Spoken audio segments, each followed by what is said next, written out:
Next up, when I get the list, we'll have public comment.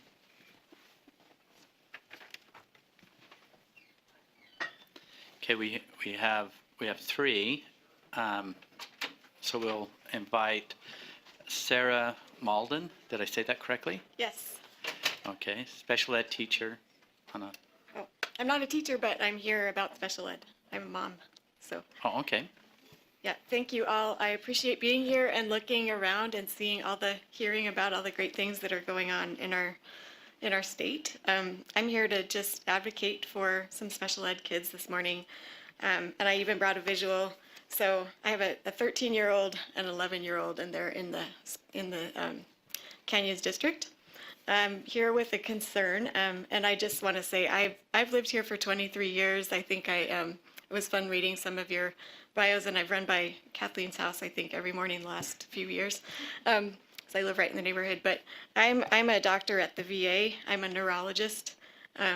We've had our kids in the system here for a few years, but a couple of years ago, my son began having some problems. We found out he had some neurodevelopmental disabilities, and he would do better in a self-contained classroom, so that's where he was placed.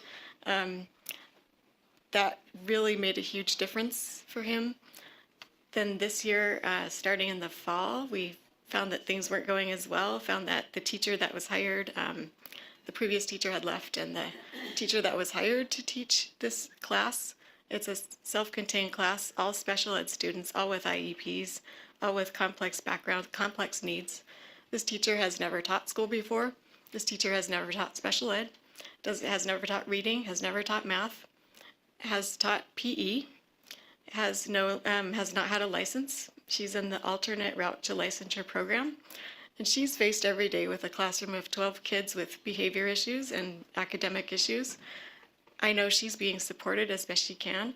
I'm, nothing against anyone personal, but I think the hiring practice really needs to be examined. As a parent, I've learned a lot about why the typical approaches in education and behavior don't work with some kids with disabilities. I know training makes a huge difference. As a neurologist, I know their brains are wired up differently. They respond to different programs, different approaches, and different academic types of techniques, as well as different behavioral techniques, and I've seen it go really well. Unfortunately, I've seen it go not as well. And I am concerned that hiring teachers with only a bachelor's degree without training in special ed, where our children have to spend all day in their classrooms. They have no choice. They cannot be in a regular classroom. They can't switch schools. They can't be in certain private schools. I mean, there is very little place for these kids to go. There is nowhere else for them to go. And so for them to have a teacher who has no training in their disabilities is somewhat akin to, in the hospital world where I work, to putting the sickest, most vulnerable patients in the hospital under the care of the interns and saying, good luck, we'll support you. I don't think that's the right thing to do, and I know we can do better. I've reached out to our principal, our district, and I know our district specialist is working on ways to recruit and retain better education, special education teachers. I'm just concerned that, my son will be going into middle school next year. The middle schools in our district that have these special self-contained classrooms, there are only 2, and one of them has had a new teacher every year the past 5 years in a row. Every year the teacher leaves, a new teacher is hired. Something is, not allowing those teachers to want to stay. So I think there is something we need to address. Okay. It's probably over my time. Okay. Thank you very much. Good morning.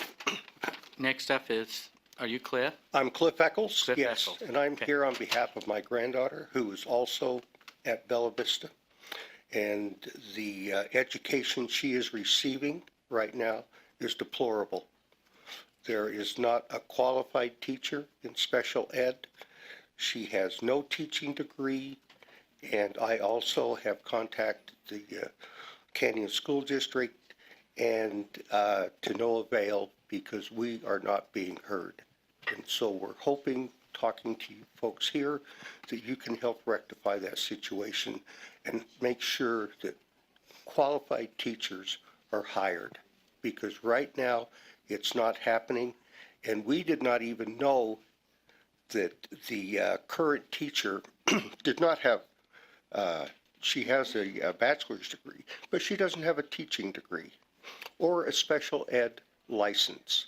And how can Canyons get away with this when they're circumventing the process? And I feel very strongly that you should look into these situations and help correct it. And that's all. Okay, thank you. Next up, we have Sarah Jones, UEA.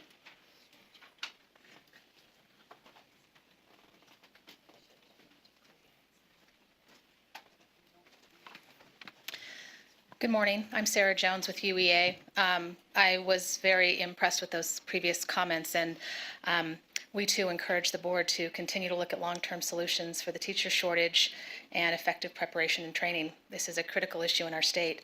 UEA is committed to advocating for Utah's students, educators, and the teaching profession. We want to partner with you on the important work of strengthening public education and engage with you in critical and even those difficult conversations so that we can think deeply and deliberately about policy issues that impact students and educators. And what I wanted to speak about briefly today was a policy issue you will be debating over the next few months. You will be making decisions on educator licensing in the coming months. There will be significant policy decisions you will make that will impact Utah classrooms for years to come.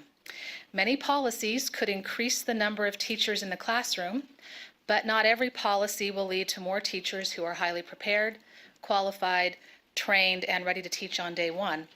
Every student, as you just heard, deserves a highly effective teacher or principal, and the educator licensing policies that you adopt can either support or subvert that goal. We firmly believe that the board must set clear, consistent, and high standards for educator licensure. And the standard to enter a classroom should not change simply because someone chooses or is unable to attend a university preparation program. The associate license and the LEA specific license that the board has adopted should provide an alternate but equivalent pathway to teaching and not become a shortcut to entering a classroom without sufficient preparation and training. Currently, there are proposed changes to the rule R277-502, and these really do not meet that consistent, clear, and high standard for every educator before they reach the classroom. We've submitted detailed concerns and specific recommendations on R277-502 to the Law and Licensing Committee. They will be discussing that tomorrow, and beginning with some, as they're talking about it, decision points about how a rule should move forward. So as those decision points discussed tomorrow move to you, the full board, for your consideration and discussion in January, we hope that you will think very critically about how we best recruit, prepare, and retain our teachers in every classroom across the state, and we look forward to being a resource in the collaborative work of advancing effective education policy. Thank you. Thank you. This concludes our public comment period.